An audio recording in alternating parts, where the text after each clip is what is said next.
आउलो सहल कुसुम कुंजवाज मधुर मधुर वंशीवाज सरित्रास लूटे आज कुंजवन में आउलो सजनी सरन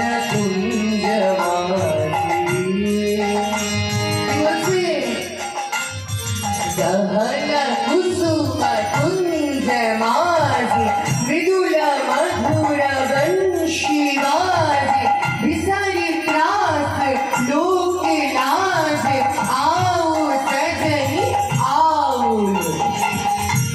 অর্থাৎ বলছে আজকে রবীন্দ্রনাথ ঠাকুর দর্শন করছেন, যারা কীর্তনকে ভালোবেসেছেন তো তাই দর্শন করছেন। বলছে আজকে গহন কুসুম কুঞ্জবন অর্থাৎ মৃদুবন বা কুঞ্জবন একই বন। ওই বনের মধ্যে দেখো দেখো সখীরা এক মৃদুর মধুর বংশী বাজছে, কে যেন বাজছে বুঝতে পারছে না। তাই চলো তো সখীরা মিলে আজ যাওয়া যাক সেই বনে। নাকি বলছে আও আও সজনি লো গগন কুসুম কুঞ্জবাজ মৃদুল মধুর বংশীবাজ বিসরিत्रास लोक लाज कुंजवन में आउलो गगन कुसुम कुंजवाज। আর কি বলছে আর দিনহ চারু নীলবাস হৃদয় প্রণয় কুসুম রাস বিনহ চারু নীলবাস হৃদয় প্রণয় কুসুম রাস হরিণ নেত্র বিমল হাস হরিণ নেত্র বিমল হাস কুঞ্জवन में आउलो गगन कुसुम कुंजवाज। বলছে দিনহ চারু নীলবাস হৃদয় প্রণয় কুসুম রাস হরিণ নেত্র মৃদুল হাস কুঞ্জवन में आउलो। গোবিন্দের বর্ণনা দিচ্ছে দিনহ চারু নীলবাস।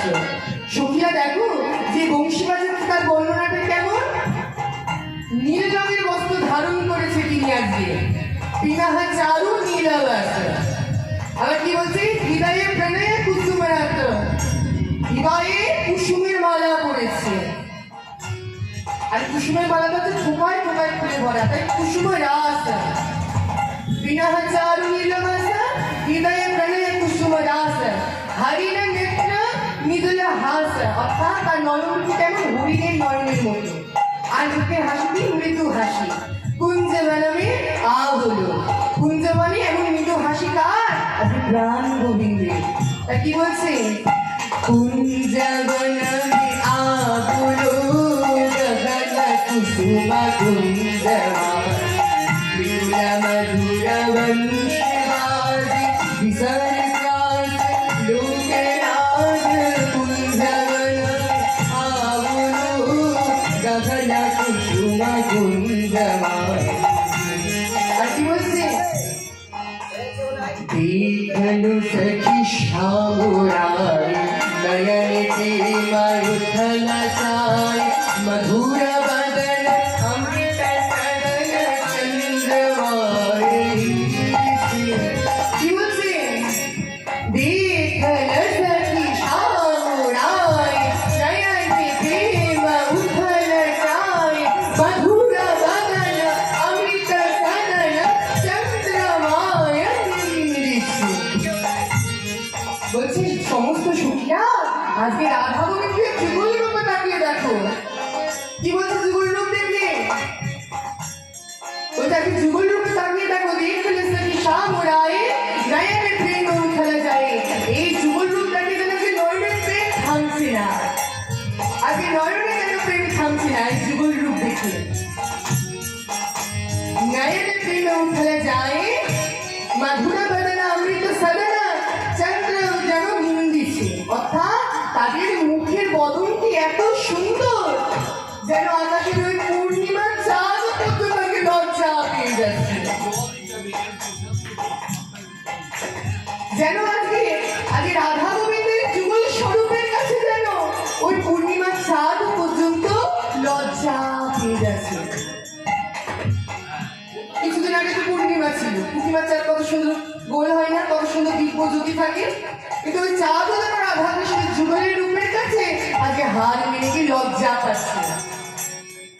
আর কি বলছে, আউ আউ সজনী বৃন্দ হিরে বসন শ্রী গোবিন্দ, আউ আউ সজনী বৃন্দ হিরে বসন শ্রী গোবিন্দ, শ্যাম কো কিনার বৃন্দ, শ্যাম কো কিনার বৃন্দ, ভানু সিন্ধা বন্দিতে গগন কুসুম ইন্দ্রমান,